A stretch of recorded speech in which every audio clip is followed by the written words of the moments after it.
Welcome to our new video. To learn how to use Sway.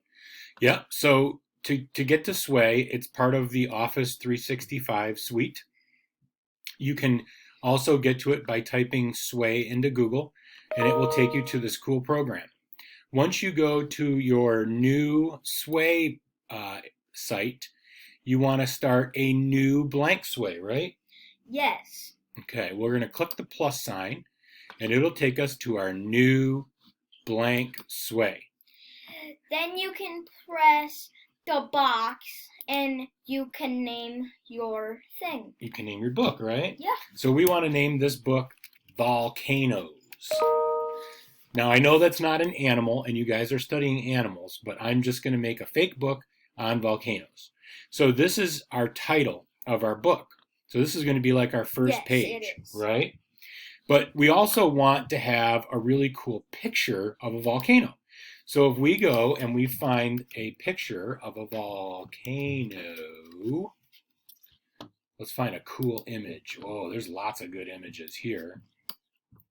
So if we take, let's say this is our very cool image that we want to make on our first page. So let's go back here. We're not at our, there we are at volcanoes. That's penguins. We don't want penguins. We want volcanoes. Where's the volcanoes? There they are. Then you can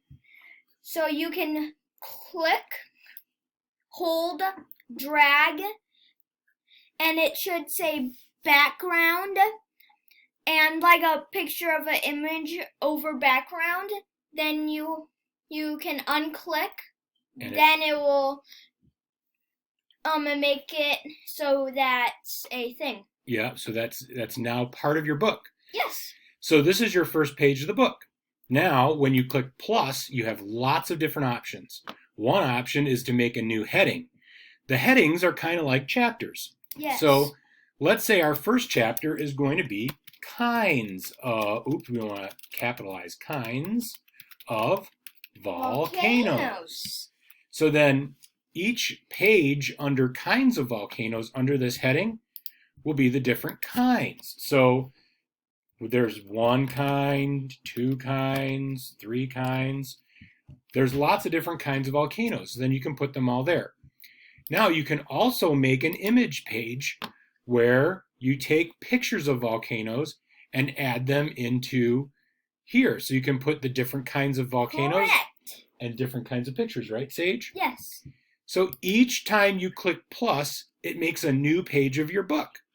Now the other cool thing is that as you make new pages, let's say you want to change the order of the pages. You can click and drag your pages into different places so you can reorder your book whenever you want to.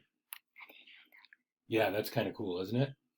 Then what you can do is when you're all ready to take a look at your book, you click play. And then you click share. Well, first you click on change layout. You click this button because that makes it turn into an actual book. Kinds of volcanoes, the different kinds, and pictures, and all kinds of things. When you're ready to get out of this, to go back to continue editing your book, you click press exit. Yeah, exit and edit. It should be by share and that thing. Yeah. So really, the cool thing about this is all you need to do is push the plus button and decide what you want to add. These are suggested. You can also add and embed YouTube videos into your book. You can embed audio and video and images. And you can do a lot of other things. Sage tells me that you are all a very creative class of students. So I bet you guys are going to, if you wanted to, use this program to create some pretty exciting books. So Sage, you want to say goodbye? Bye. Bye, everybody. I hope you enjoyed this little video to start your own book using Sway. Bye.